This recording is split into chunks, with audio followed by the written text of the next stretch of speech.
Bon, voilà, et bonjour à tous. On va faire le thème, on va travailler le thème de la voix passive.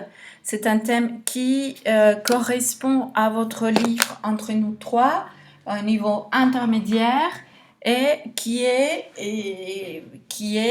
pensé pour le travail de la presse écrite. Donc, c'est un thème comme la nominalisation qu'on utilise plutôt à l'écrit. Et pas à l'oral. Donc, on commence. On va faire tout d'abord la différenciation entre la forme active et la forme passive. On commence avec la forme active. Et qu'est-ce que c'est la forme active? Observez l'exemple suivant en couleur vert. Celui-là. Exemple, la souris mange le fromage. On a une phrase simple. La souris, c'est le sujet. Le verbe, c'est manger, mange, et le complément, c'est le fromage. Sujet, verbe, complément. Les sujets, dans ce cas-là, est composé par un groupe nominal, c'est la souris. Si on veut mettre un pronom, on pourrait remplacer la souris par elle. Elle mange le fromage. Bien. Le verbe fait l'action exprimée. Le sujet du verbe fait l'action exprimée. Quelle est l'action? C'est manger. Qui fait l'action? La souris. Phrase simple. Forme active. Bien. Forme passive, on a le même exemple, mais maintenant observez. La souris qui était le sujet de l'action a passé à la fin de la phrase. Le fromage qui c'était avant dans cette phrase active, le complément a passé à en tête de phrase. Du coup, on a le verbe au milieu qui a changé. Ce n'est pas la même chose manger que et manger. Le fromage est mangé, verbe être plus participe passé par particule par la souris. Qu'est-ce que ça veut dire? Que l'élément avant le verbe principal de la phrase n'est pas celui qui fait l'action exprimée. Le fromage fait l'action? C'est le fromage qui mange à la souris? Non, pas du tout. C'est la souris qui mange, mais on a échangé les places. Bien.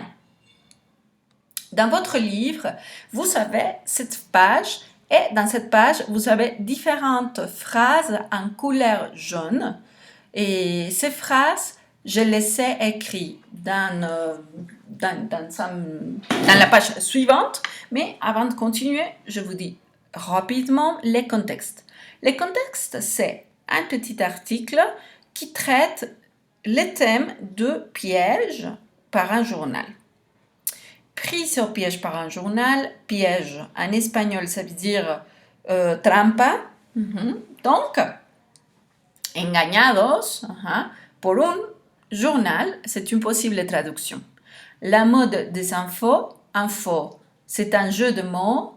Info avec O, c'est le mot tronqué d'information. Et avec AUX, c'est un mot qui signifie falso.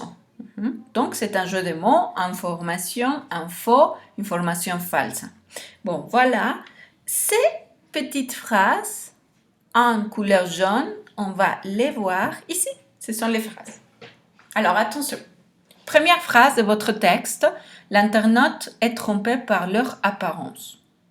C'est une forme passive que si on la fait, si on l'écrit à la manière active, on aura ça. Qui fait l'action ici? Le verbe est tromper. Qui trompe? C'est l'internaute qui trompe leur apparence ou c'est leur apparence qui trompe à l'internaute? Bon, c'est leur apparence. Donc, leur apparence trompe l'internaute. Active. On a passé les sujets. On va le mettre en vert. Le verbe. Les sujets, leur apparence trompe l'internaute. Bien. Ensuite, les milliers d'utilisateurs piégés sont séduits par ces fausses actualités.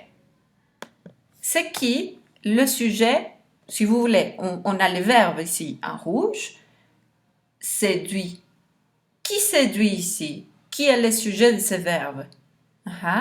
Donc, on a que les fausses actualités, c'est un groupe nominal, les fausses actualités séduisent, c'est le verbe, et séduisent qui? Séduisent les milliers